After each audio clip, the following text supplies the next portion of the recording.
کٹی، سب سے پہلے ہی گردن ہماری کٹی، اب کہتے ہیں ہم سے یہ اہل وطن، یہ وطن ہمارا ہے۔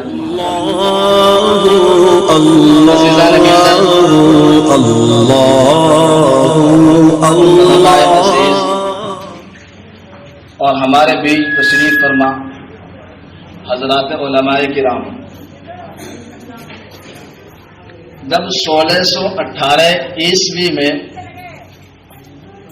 برطانیہ سے قافلہ ہندوستان کی سرزمین پر قدم رکھا اور انہوں نے ایک کمپنی ایسٹ انڈیا کے نام سے یہاں پر اس کی بنیاد رکھی، تو سب سے پہلے یہاں پر آنے کے بعد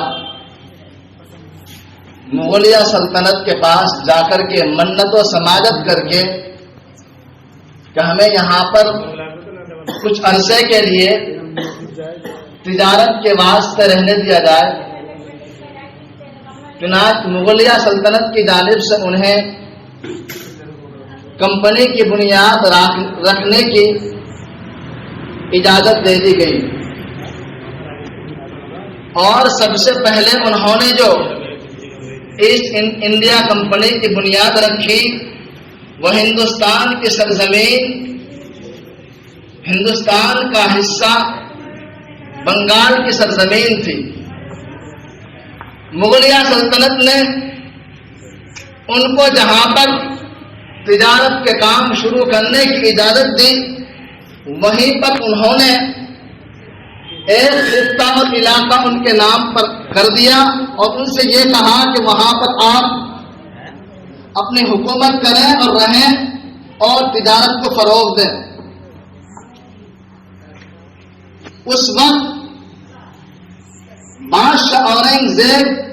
رحمت اللہ علیہ کو ان کی ناپاک سازش اور ان کے دماغ اور دل کے اندر جو ایک فتنہ پڑا ہوا تھا، اس فتنے سے اور ان کی مکاری اور عیاری سے وہ واقف نہیں تھے۔ اگر ذرہ برابر بھی انہیں بھنک ہوتی تو بادشاہ مغلیہ ان کو کبھی بھی کسی بھی اعتبار سے یہاں پر ایسٹ انڈیا کمپنی کی بنیاد رکھنے کی اجازت نہیں دیتے۔ جب انہوں نے بنیاد رکھی، آہستہ آہستہ اپنے جال کو بچھانے لگے، اور وہ وقت بھی آیا کہ ہندوستان کی راجدھانی دہلی کے لال قلعے سے انڈیا کا جو پرچم ہے، جو جھنڈا ہے، اس کو انہوں نے گرایا اور پھر اپنی برطانوی جھنڈے کو لہرایا، گویا کہ حکومت مکمل طور پر اپنے ہاتھ سنبھال لی انہوں نے، اور صرف حکومت نہیں سنبھالی، آہستہ آہستہ ہندوستانیوں پر ظلم و ستم کے پہاڑ توڑنے لگے،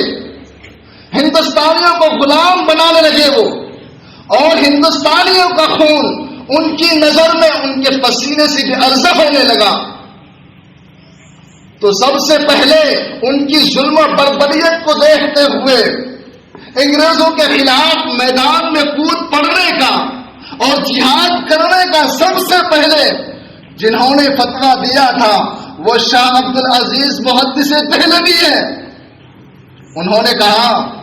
کہ اب بیٹھے رہنے سے کام نہیں چلے گا، اب ہاتھ پر ہاتھ رکھ کر کے کام نہیں چلے گا، یہ انگریز آئے دن مسلمانوں پر اور ہندوستان کے باشندوں پر طرح طرح کے ظلم و ستم کے پہاڑ توڑ رہے ہیں، ہندوستانیوں پر بیجا ظلم و ستم کر رہے ہیں۔ جیسے ہی انہوں نے جہاد کا فتویٰ جاری کیا تو پھر لوگ میدان میں آہستہ آہستہ آتے گئے، اور پھر قافلہ اور کاررواں بڑھتا گیا۔ مدرسے کے اندر پڑھنے پڑھانے والے، خانقاہوں میں اللہ اور اللہ کی صدائیں بلند کرنے والے تمام بزرگان دین اور مسلمانان ہند خاص طور سے اپنے سر پر کفن باندھ کر میدان جہاد میں کود پڑے بلا خوف و خطر۔ گویا کہ شاہ عبدالعزیز محدث دہلوی رحمۃ اللہ علیہ اس شعر کے مصداق بن گئے کہ میں اکیلا ہی چلا تھا جانب منزل مگر، میں اکیلا ہی چلا تھا جانب منزل مگر،